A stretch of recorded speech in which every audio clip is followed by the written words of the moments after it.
obviously playing in this building has been a good more program through my career here at K-State and K-State at South Carolina. I was just talking to K-State outside. We've got, it's fun.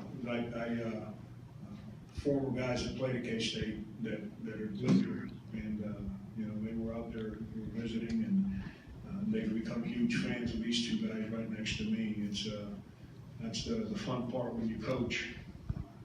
But these guys here, Dwayne Notice, real proud of who they are, what they do, their belief in us, and where our program has gotten to from where we were at 4 years ago. It's a whole lot of fun to be around. Questions for the student athletes? Sin, PJ, it seemed like you guys really busted the zone early by shooting over it at the first early couple of threes. What did you do after that to kind of disrupt that defense and get into the paint? I think one of our biggest things was you know, getting the ball inside and getting the ball at the high post and you know, attacking the rim. Don't get in and jacking up threes, and that's what we focused on, and that's what we did a lot in the game. Got the ball to the bigs, and they did a great job of passing it out or high-low, or you know, PJ did a great job of slicing the zone and getting a lot of those elbow shots, independent shots, and it worked for us. PJ, how comfortable do you feel right now in your overall game? You were in a lot of those mid-level jump shots today. Felt good. You know, that was the game plan. You know, the work coach said to work the zone. You know, try to get away from the one pass shot.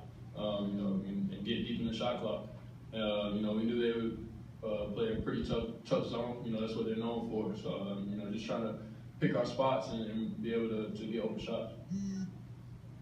Where does this defensive performance rank out of all the defense that you've had all year, especially considering that you're playing a neutral site game, but you know, it felt like a home game for the other team. All right.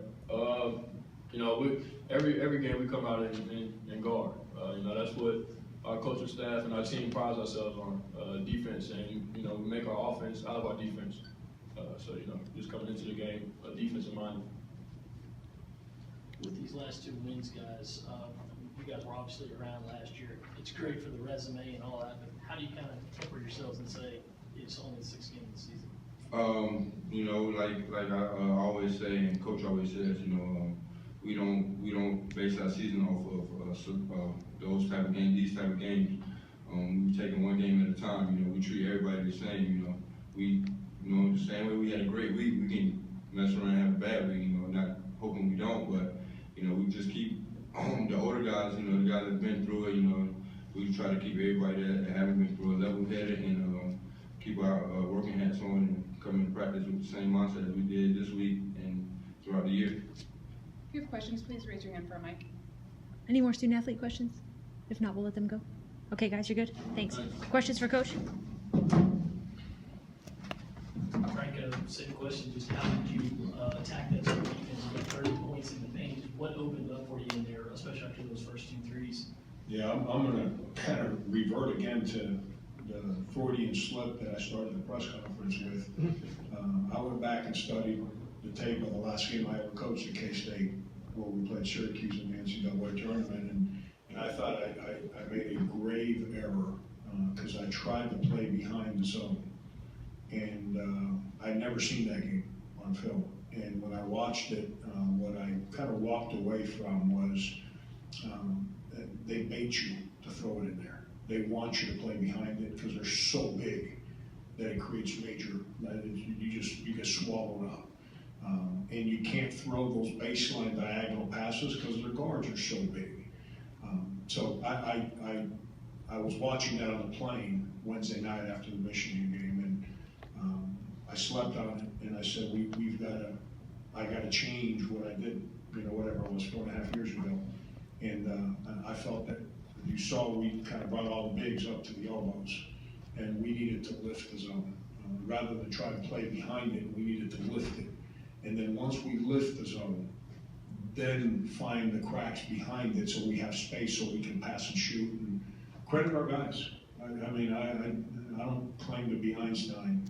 I just tried to do my job, but our guys were phenomenal. They listened, they were in tune, and they executed.